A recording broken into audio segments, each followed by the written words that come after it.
മഹാസ്ഫോടനേന മയാ കൃതം ഇതം സർവം എന്ന് ഭഗവത്ഗീതയിൽ പറയണ പോലെ തന്നെ ആ പ്രപഞ്ചം മുഴുവൻ ഒരു മഹാസ്ഫോടനത്തിനെ കൊണ്ട് ഉണ്ടായി എന്ന് ശാസ്ത്രങ്ങളിലും പുരാണങ്ങളിലൊക്കെ കൃത്യമായിട്ട് പറയുകയാണ്. ആ മഹാചൈതന്യത്തിൻ്റെ ഓരോ അംശങ്ങൾ കണുകളായിട്ട് അണുകളായിട്ട് എല്ലാ ജീവജാലങ്ങളും എത്തിത്തീർന്നു എന്നതാണ്. അപ്പോഴാണ് ആ ശക്തിയെക്കുറിച്ച് പറയാം. ആ ശക്തി ഈ ശരീരം മൊത്തം പ്രവഹിക്കണ പോലെ തന്നെ എല്ലാം ജീവജാലങ്ങളിൽ പ്രവഹിക്കുകയാണ്. അതിൽ നന്മയുള്ള ചൈതന്യത്തെ കൂടിക്കൊണ്ട് നമ്മൾ നന്മയിലേക്ക് ചിന്തിച്ചു പോവുകയാണെങ്കിൽ നന്മയും, തിന്മയുടെ ചൈതന്യം കൊണ്ടുകൊണ്ട് മുന്നോട്ട് പോവുകയാണെങ്കിൽ തിന്മയും വന്നു ചേരും എന്നാണ്.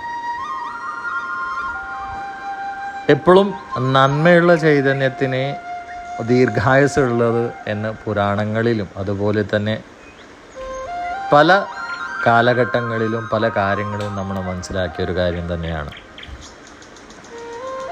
അപ്പോൾ ആ ചൈതന്യം, പരമമായ ആ ചൈതന്യം എന്താ എന്ന് മനസ്സിലാക്കുക എന്നത് തന്നെയാണ് ഓരോ ജീവജാലങ്ങളുടെയും ലക്ഷ്യവും. അത് തന്നെയാണ് ആ ജീവിതത്തിൻ്റെ സാഫല്യം കൂടി.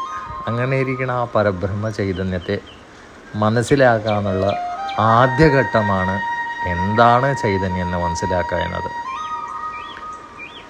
ഒരു ഊർജസ്വരൂപമായ ഒരു ചെറിയ കണം അല്ലെങ്കിൽ ഒരു അണുവാണ് ഈ ചൈതന്യം.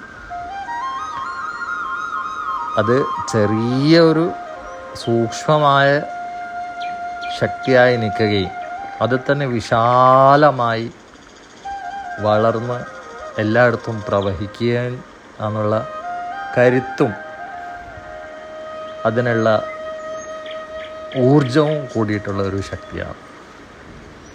അപ്പോൾ ആ ചൈതന്യം നമ്മുടെ ശരീരത്തിൻ്റെ അകത്തൊരു ചെറിയ ജീവാത്മാവായി നിൽക്കുകയും അതിനെ നമ്മൾ തിരിച്ചറിഞ്ഞ് ആ ജീവാത്മാവിനെ എന്നാണോ നമ്മൾ ദൈവീകമായി അല്ലെങ്കിൽ പോസിറ്റീവായിട്ട് മുന്നോട്ട് കൊണ്ടുപോകും, അപ്പോൾ നമ്മുടെ ചൈതന്യവും നമ്മുടെ വളർച്ചയും നമ്മുടെ ജീവിതത്തിലുള്ള നമ്മുടെ എന്താണോ ലക്ഷ്യം അതിലേക്ക് നമുക്ക് എത്തിച്ചേരാൻ സാധിക്കും എന്നതാണ്.